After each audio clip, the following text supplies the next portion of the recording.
Olá, queridos e queridas amantes da egiptologia. Aqui quem fala é Patrícia Zulli, sou professora, historiadora e mestre especializada em egiptologia.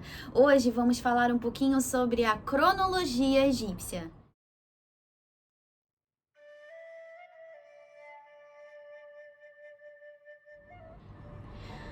Cronologia egípcia. Que complicação! Na verdade, tudo quando a gente fala em egiptologia, a gente começa de uma forma super simples e depois quando a gente realmente começa a olhar as coisas, elas vão ficando bem mais complexas. A questão toda é que quando a gente fala de Egito Antigo, a gente está falando de um período muito vasto, que vai de cerca de 3.200 a.C. até a invasão de Ptolomeu, lá pelo século IV a.C. Então é muito tempo. 332 a.C. são 3.000 anos. A nossa diferença, a nossa distância hoje em dia para Jesus Cristo é menor em 1.000 anos do que a diferença entre alguém que vivia no Egito quando Ptolomeu invadiu e quando o primeiro reinado, né, as primeiras dinastias apareceram no Egito. Então, gente, não é simples falar de história egípcia. E alguém que se diz egiptólogo jamais vai ser especialista em todos os períodos da história egípcia, porque é fisicamente, materialmente impossível. A gente se especializa em certos períodos e a gente acaba escolhendo alguns períodos porque a gente tem mais documentos sobre esse período. Isso não quer dizer que a gente não consiga estudar os outros períodos, mas que eles são um pouco mais complexos devido à falta de documentação. E também porque passou-se tanto tempo que os próprios egípcios tinham uma visão mágica do período inicial da sua história, que é muito interessante. Mas, em termos de cronologia, em termos de estratificação, é claro que a gente consegue fazer um apanhado. Na verdade, a gente consegue fazer um apanhado muito bom porque os próprios egípcios, eles deixaram pra gente uma série de cronologias de reis. Eles mesmos já tinham fixado o caminho das suas histórias a partir dos seus reis. Então a gente tem uma boa noção sobre o tempo de cada dinastia, porque a gente conhece o nome da maioria dos governantes egípcios, porque os próprios egípcios fizeram isso pra gente. Olha que legal. Agora, os egípcios, eles não tinham essa necessidade, na verdade não havia interesse em fixar uma contagem de anos. Ou seja, a partir do nascimento do Estado, que para eles também não significa muita coisa, é uma criação nossa, né? A partir da criação do Estado, a gente começa no 1, ano 2, ano 3, ano 4. Na verdade, na antiguidade, era muito comum você contar pela quantidade de anos de um reinado, né? Então, quando um novo faraó tomava o poder, esse ano era o ano 1 e assim se contava. Então, ano 1 do governo X, ano 2 do governo tal e assim por diante. Então, a gente tem, em termos de contagem de ano, alguns probleminhas. A gente não tem, muitas vezes, o exato ano em que uma dinastia começou e um exato ano em que ela terminou. Por isso, quando vocês pegarem um livro sobre Egito, e aqui eu trouxe o meu livro querido do Emanuel Araújo, Escrito para a Eternidade, em português, recomendo. É muito difícil de achar ele hoje em dia, mas se vocês acharem, é um belo livro. Aqui nós temos vários textos da literatura egípcia, que eu vou falar em breve para vocês sobre literatura egípcia. E ele, então, como muitos livros que são compêndios, não livros que são feitos para dar uma visão geral sobre algum tema dentro do Egito, eles começam com uma cronologia. E aí, se vocês forem, tá? Eles vão dando a cronologia a partir, então, das dinastias, que são as famílias, né? E os nomes dos governantes, tá certo? E aqui eu tenho uma certa definição dos anos, mas vocês sempre vão ler quando um historiador, um egiptólogo, ele fala sobre cronologia, ele precisa se referir a alguma cronologia. E o que isso quer dizer? Isso quer dizer que, por causa dessa diferenciação, como a gente não tem certeza absoluta do ano exato em que começou e o ano exato que terminou, existem várias propostas de egiptólogos. Então, a gente costuma usar muita cronologia baixa. Aqui, no caso do Emanuel Araújo, ele usa a cronologia de Shaw e Nicholson, de 1996. Cada egiptólogo ele pode escolher a sua cronologia baseada nos estudos de outros egiptólogos, para que você não se perca, né, usando uma cronologia de um autor e depois usar a cronologia de outro autor. Isso não desmerece nenhum nem outro, mas é para que o trabalho ele fique o mais correto possível, né? Então, o que aconteceu no Egito, tá? O Egito, ele sempre foi um local em que as pessoas na pré-história foram se deslocando para aquela região. No final da pré-história, houve um processo de desertificação do Saara e muitos grupamentos humanos foram saindo de várias regiões do Saara e foram para a direção do rio Nilo, por motivos óbvios, né? Nós, seres humanos, precisamos de água para viver. E quando começa o processo de desertificação, as pessoas vão se direcionando para os locais onde tem mais abundância de água. E foi isso que aconteceu no Egito. Nós tivemos várias ondas migratórias. É claro que as primeiras pessoas que chegaram lá tiveram alguns privilégios. E esses vão ser os futuros faraós e os futuros nobres da região. E cada pedaço do rio Nilo, ele foi sendo habitado por alguns grupos específicos. Então, o início da história do Egito Antigo, na verdade, é a formação de várias pequenas vilas ao lado do rio Nilo. O que vai acontecer é que essas cidades elas vão crescendo e elas vão invadindo umas às outras e vão se juntando em lugares maiores. Até que chegou um momento que do delta para baixo, vou ver se eu coloco aqui então, colocando um mapinha aqui, do delta para baixo nós vamos ter o Alto Egito e do delta para cima, né, o deltazinho que chega ali na direção do mapa do mar Mediterrâneo, nós vamos ter o Alto Egito. Ué, Patrícia, por que eu tô olhando o mapa? O alto é para cima. Por que o alto é embaixo no mapa?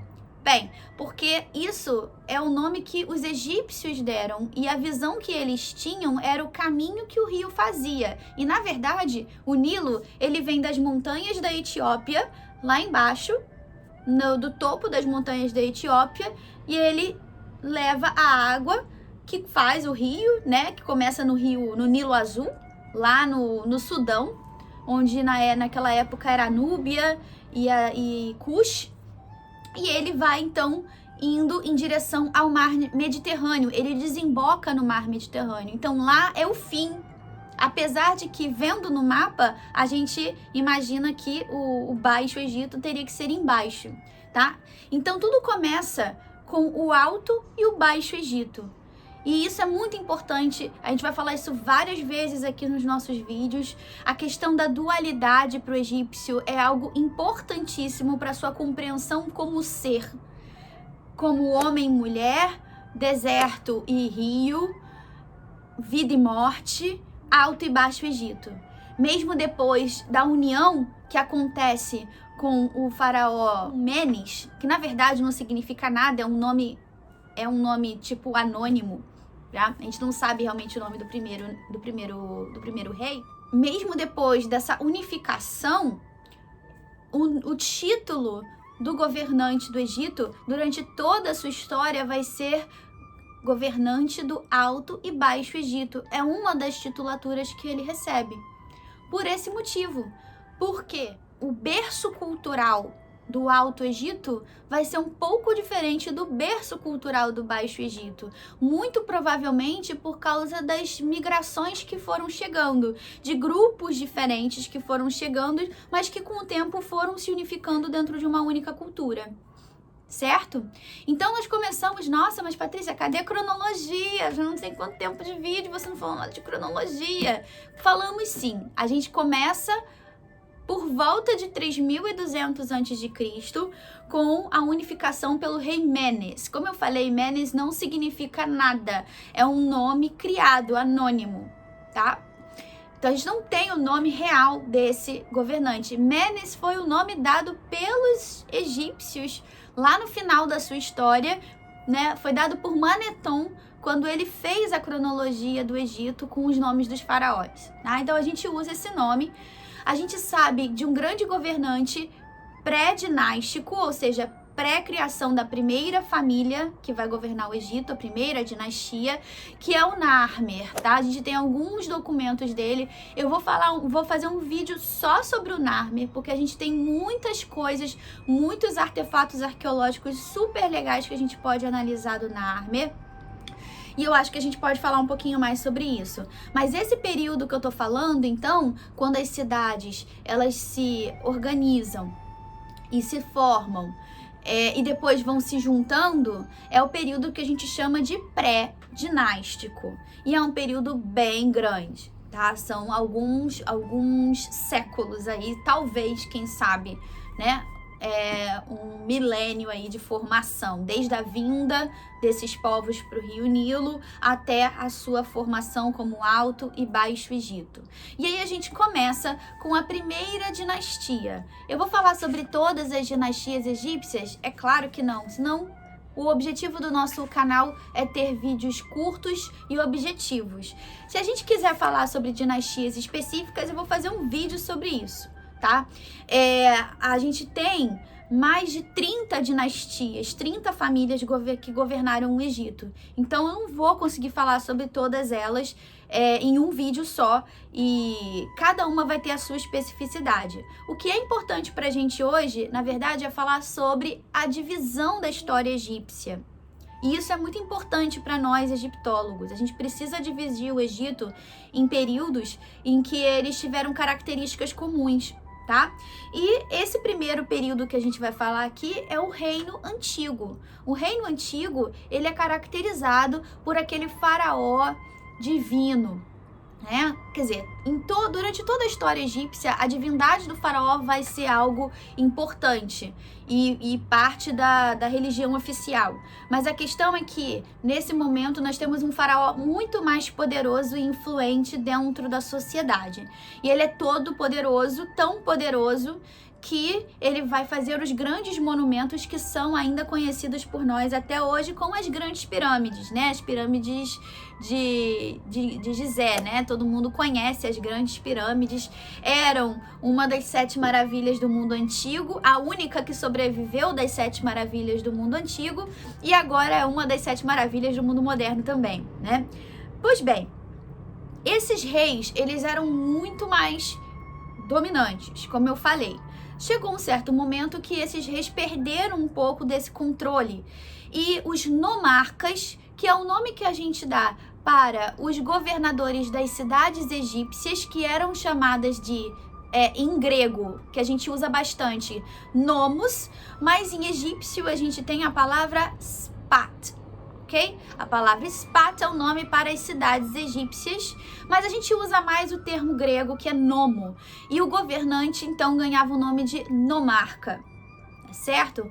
O nomarca, ele era o responsável por governar a cidade em nome do faraó. O que acontece é que no final do Reino Antigo, esses nomarcas, eles vão se tornar mais ricos e mais poderosos do que o rei, do que o próprio faraó. E eles vão ter mais influência na cidade e na sociedade do que o faraó. E é assim que o faraó vai perdendo um pouco do seu poder, e a gente passa por um segundo momento da história egípcia chamado de primeiro período intermediário. A gente chama de período intermediário porque o faraó perdeu um pouco o controle das regiões, e a gente tem os nomarcas sendo de fato os governantes e tomando as decisões do dia a dia naquelas cidades. Então, se você estudar esse período em que os nomarcas tinham mais poder que o próprio faraó, isso não quer dizer que não havia faraó, havia, mas ele não tinha o nível de poder dos faraós do Reino Antigo, tá certo? Você está falando do primeiro período intermediário. O que acontece? cada período vai ter características próprias por causa dos governantes, por causa dos interesses político-econômicos. Então, quando a gente encontra um historiador, um egiptólogo, um historiador que estuda Egito Antigo, ele vai falar para você: eu sou especialista em Reino Antigo. Então, se você for perguntar para ele sobre o período ptolomaico, período que o Egito foi governado pelos Ptolomeus, o general de Alexandre o Grande, ele conhece o básico, mas ele não sabe profundamente, tá? Então, muito cuidado quando vocês forem ouvir pessoas falando de Egito Antigo e falarem que sabe tudo sobre o Egito Antigo. Não tem como saber tudo sobre o Egito Antigo. Você precisa se especializar. É muita coisa, é muita informação. E um conhecimento que você tem sobre um período do Egito não quer dizer que ele foi verdade para toda a história egípcia, ok? Então, continuando, nós tivemos o Reino Antigo, primeiro período intermediário, e aí a gente chega num momento que um faraó vai voltar a controlar com muito mais força todo o Egito Antigo. E aí a gente chama esse período de Reino Médio, certo? No Reino Médio, a gente novamente vai ter esse faraó controlador, controlando de uma forma diferente dos governantes do Reino Antigo, utilizando coisas diferentes, até porque os povos que existiam ao redor do Egito, eles também se modificam e eles interferem no dia a dia da história egípcia, tá certo? E aí é que entra a importância da gente falar sobre isso, porque nenhuma sociedade humana, ela vive isolada.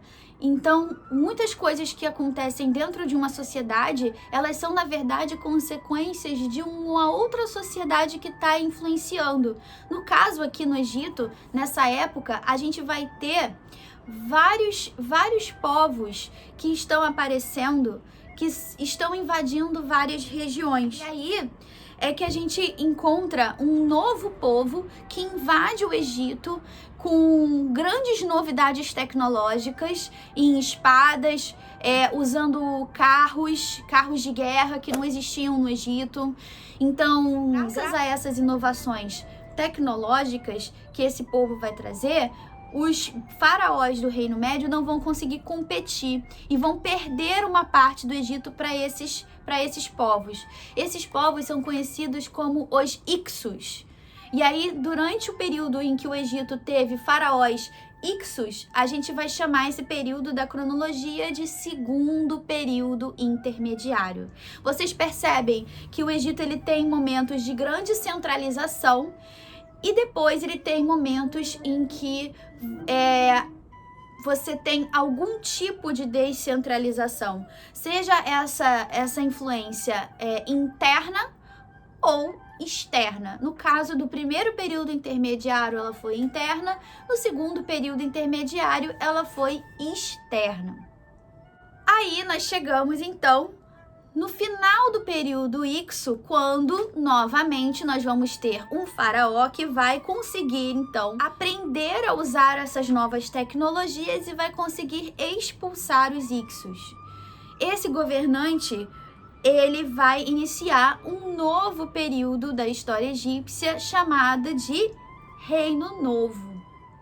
E o Reino Novo é normalmente o período em que 90% dos egiptólogos acaba caindo, porque nós temos muitas fontes escritas, iconográficas, arqueológicas.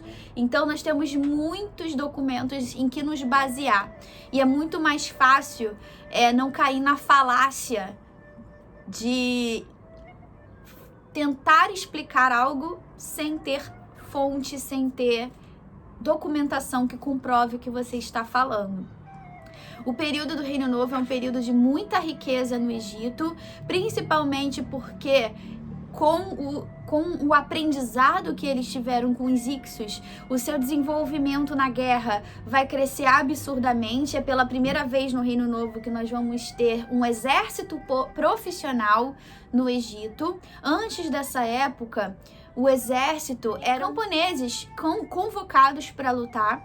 Agora você vai ter soldados especializados nesse período, tá? E, novamente, com esses soldados, o Egito vai conseguir invadir novos territórios, o que antes eles simplesmente mantinham a sua estrutura física. Agora eles vão para fora e eles invadem outros povos. É quando eles invadem o reino da Núbia, por exemplo, e a Núbia se torna parte do Egito. Tanto que a gente chama esse período de Império Egípcio, porque ele se expandiu muito, principalmente durante o governo de Ramsés o Grande, Ramsés I, famosão, todo mundo já ouviu falar, tem filme sobre ele, tem novela sobre ele tá na Bíblia, né? Mas nem vamos entrar em Bíblia aqui, mas ele acaba sendo usado em muitas histórias por causa da sua grandiosidade, por causa da sua fama. Mas muitas coisas que são relacionadas a ele não foram feitas, não existiram algumas vezes, e outras vezes não aconteceram durante o governo dele. Às vezes aconteceram no governo dos filhos dele e não no governo dele. Após esse período, nós vamos ter novamente uma série de invasões de outros povos no Egito, que vão gerar o período chamado Terceiro Período Intermediário. Lembrando sempre, quando eu falo de período intermediário, eu estou falando de algum tipo de mudança, descentralização, ou seja, uma perda um pouco da estrutura egípcia como a gente conhece. E os reinos ou impérios, depende do qual língua você está usando, tá? Pode ser reino novo ou império novo, você pode encontrar uma é francesa, uma tradução francesa, outra é tradução inglesa, tanto faz, os dois estão certos, tá? Durante o terceiro período intermediário, nós vamos ter governantes líbios, nós vamos ter governantes de outras nacionalidades. É difícil falar a palavra nacionalidade nessa época, porque não tem nação. Seria melhor a utilização da palavra povos, né? Então, os povos líbios, eles vão dominar o Egito. E é muito importante, eu falei sobre os Hicsos, eu falei agora sobre os líbios. Depois a gente vai falar de outros povos que dominaram o Egito. E o mais interessante é que não importa qual povo que invade o Egito, esse povo, ele vai se render ao Egito. Nenhum deles vai forçar a sua religião lá. Eles vão adaptar, eles vão assimilar a religião egípcia. Isso é muito interessante para você ver o poder da crença egípcia e a necessidade desse governante de se assumir como faraó dentro da religião egípcia para que ele pudesse ser aprovado pelo povo egípcio, no caso, né? Então, nós temos esse terceiro período intermediário e depois desse período a gente tem o período tardio. E aí já tem uma mudança muito grande. Nós vamos ter a invasão dos persas no Egito, nós vamos ter a invasão dos povos cuxitas, aquele povo lá embaixo, onde hoje é o Sudão. Eles vão dominar e vão se tornar faraós também. E aí depois vamos ter novamente a entrada dos persas, um novo governo persa. E aí com a invasão, com o domínio de Alexandre o Grande, nós terminamos a cronologia faraônica. Alguns ainda consideram o período pós-Alexandre o Grande parte da cronologia faraônica e só determinam que acabou esse período com a dominação romana. Isso porque, como eu falei, assim como os persas, os cuxitas, os líbios e os hicsos, os gregos, o general Ptolomeu, o general que era de Alexandre o Grande, que vai governar o Egito após a morte de Alexandre o Grande, ele vai se entronar faraó e todos os seus filhos, até Cleópatra VII, que vocês conhecem, a famosa Cleópatra, que teve casos com Júlio César, com Marco Antônio, é descendente do general Ptolomeu, o general que trabalhou, né, viveu ao lado de Alexandre o Grande. Todos eles passaram pelo processo de entronização e eram faraós. E foi uma longa dinastia, né, de quase 300 anos. Então, alguns consideram que o período ptolomaico também foi um período de controle dentro da cronologia faraônica egípcia, uma vez que eles se denominavam faraós e passavam pelo processo de entronização, mesmo não tendo ideia do que estava sendo falado, porque nenhum deles aprendeu egípcio, à exceção de Cleópatra VII, foi a única dos Ptolomeus que aprendeu egípcio.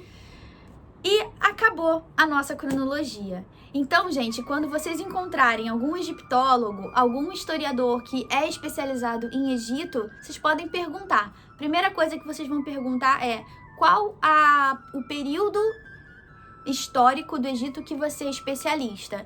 Nenhum egiptólogo é especialista em tudo. É claro que a gente sabe um pouquinho de cada coisa, óbvio, mas o que a gente mais sabe, se a gente se especializou em egiptologia, vai ser um certo período. Reino Novo, primeiro período intermediário, Reino Antigo, Reino Médio, cada um vai ter o seu.